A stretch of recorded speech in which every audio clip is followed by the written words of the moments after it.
Hello everyone. Last video में हम लोगों ने सप्लाई ऑफ मनी के बारे में देखा था।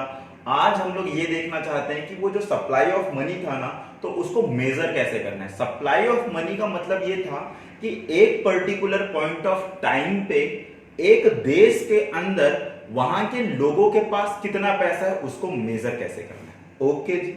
तो अब ये बात आती है उसी को मेजर करने के जो हमारे इकोनॉमिस्ट हैं उन्होंने चार तरीके दिए हुए हैं। इसको बोला जाता है, एक बोला जाता है M1, M2, M3 और M4।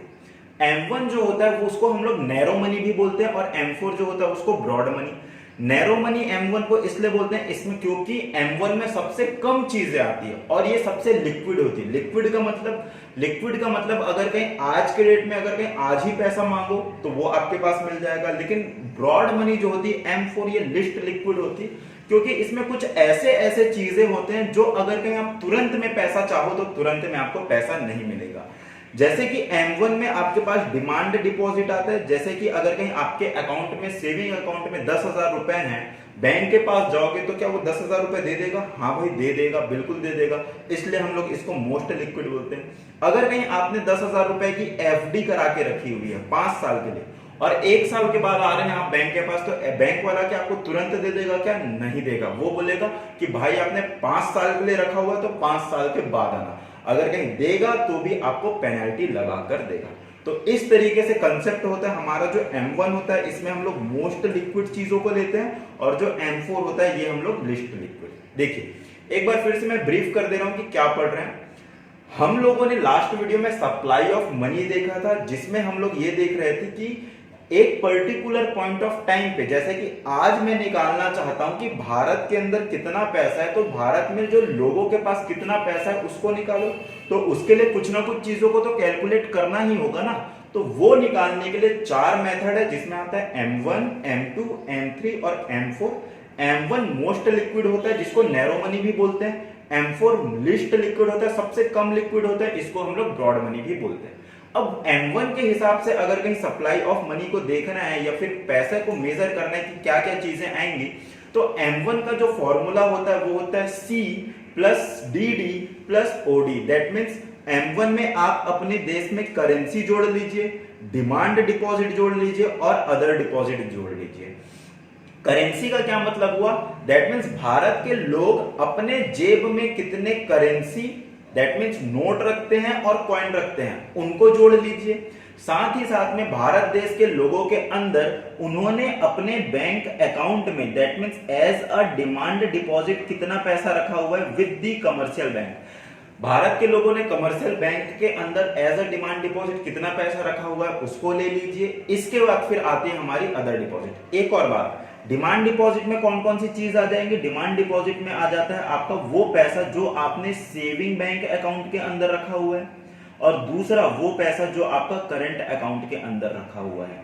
ओके सर, लेकिन इसको डिमांड डिपॉजिट क्यों बोलते हैं? क्योंकि अगर कहीं आपके पास बैंक में 10,000 रुपए सेविंग अकाउंट या कमर्शियल करंट अकाउंट में रखा हुआ है तो बैंक को जब भी आप डिमांड कर देंगे कि भाई मुझे मेरा पैसा दो, तो वो बैंक जिम्मेदार होगा कि आपको आपका पैसा लौटा। इसलिए इसको डिमांड डिपॉजिट बोला जाता है। जब भी आप बैंक से डिमांड करेंगे तो वो आपको आपका पैसा दे देगा। M1 के हिसाब से आपको अपने M1 के कैलकुलेशन के हिसाब से आपको करेंसी लेना है, डिमांड डिपॉजिट लेना है जो लोगों का कमर्शियल बैंक के पास पैसा है, साथ ही साथ में अदर डिपॉजिट लेनी है। अदर डिपॉजिट का मतलब क्या होता है? अदर डिपॉजिट में वो पैसा आता है जो RBI के पास रखे हुए हैं।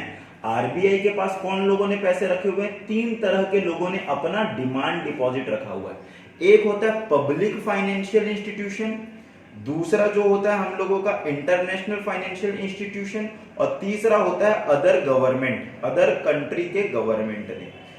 अगर कहीं पब्लिक फाइनेंशियल इंस्टीट्यूशन का एग्जांपल देख ले तो नाबार्ड आता है। अगर कहीं नाबार्ड ने अपना कुछ पैसा RBI के पास एज डिमांड डिपॉजिट रखा हुआ है तो उस पैसे को भी हम लोग M1 के कैलकुलेशन में लेंगे।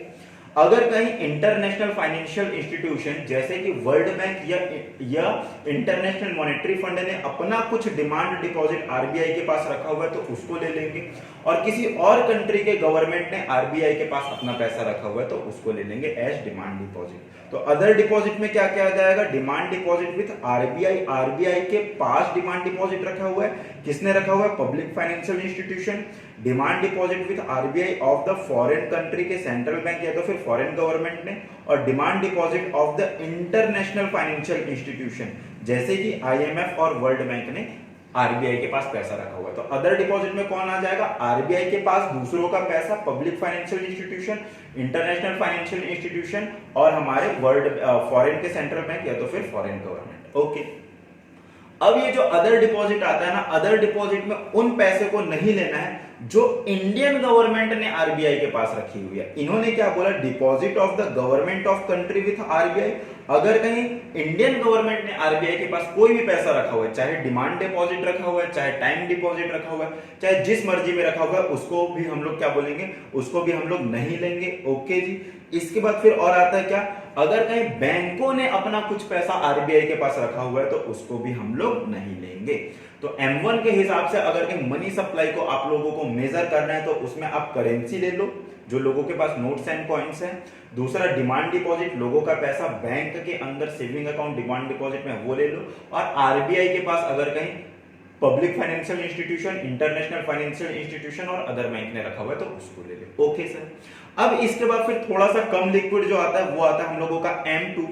M2 के अंदर आप लोगों को क्या लेना है, M2 के अंदर M1 में जो भी चीजें आती वो तो ले ही लो, that means currency, demand deposit, other deposit तो ले ही लो, साथ ही साथ में पोस्ट बैंक, पोस्ट ऑफिस के पास अगर कहीं लोगों ने सेविंग अकाउंट में, दैट मीन्स डिमांड डिपॉजिट कोई पोस्ट ऑफिस में रखा हुआ है तो वो भी ले लो। तो M2 थोड़ा सा ब्रॉड हो गया M1 से, इसमें ज्यादा चीजें आ जाएंगी, M1 तो आएगा ही आएगा, साथ ही साथ में पोस्ट ऑफिस के अंदर जो डिमांड डिपॉजिट है वो भी आ जाएंगे। M3 के अंदर क्या आ जाएगा बेटा, M3 के अंदर M1 तो आ ही जाएगा, साथ ही साथ में कमर्शियल बैंक के अंदर जो लोगों ने टाइम डिपॉजिट रखा हुआ है, टाइम डिपॉजिट का मतलब होता है बेटा एफडी।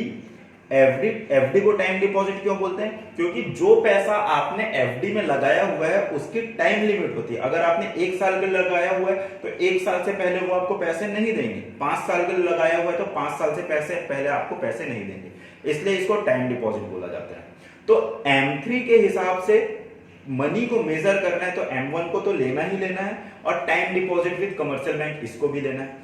M4 में क्या आ जाएगा, M4 में M3 आ जाएगा, that means currency, demand deposit, other deposit और कमर्शियल बैंक के अंदर जो आपका टाइम डिपॉजिट है वो, साथ ही साथ में पोस्ट ऑफिस के अंदर जो भी चीजें आपकी एफडी पे रखी हुई, that means total deposit, saving plus time deposit. तो पोस्ट ऑफिस में भी जो पैसा रखा हुआ है वो भी M4 के अंदर आ जाएगा। तो M4 ज्यादा चीजों को अपने अंदर लेता है, M1 कम से कम चीजों को, और वो भी कम, कौन सी कम, जो सबसे लिक्विड है उनको लेता है। तो आज का डिस्कशन बस हम लोग यहीं पर रोकेंगे, इसके बाद फिर और छोटी छोटी टॉपिक हम लोग कवर कर रहे हैं ताकि आपका कंसेप्ट जल्दी से क्लियर हो। तो इसलिए हमारे चैनल को सब्सक्राइब करके इस वीडियो को लाइक जरूर करिए। Thank you so much.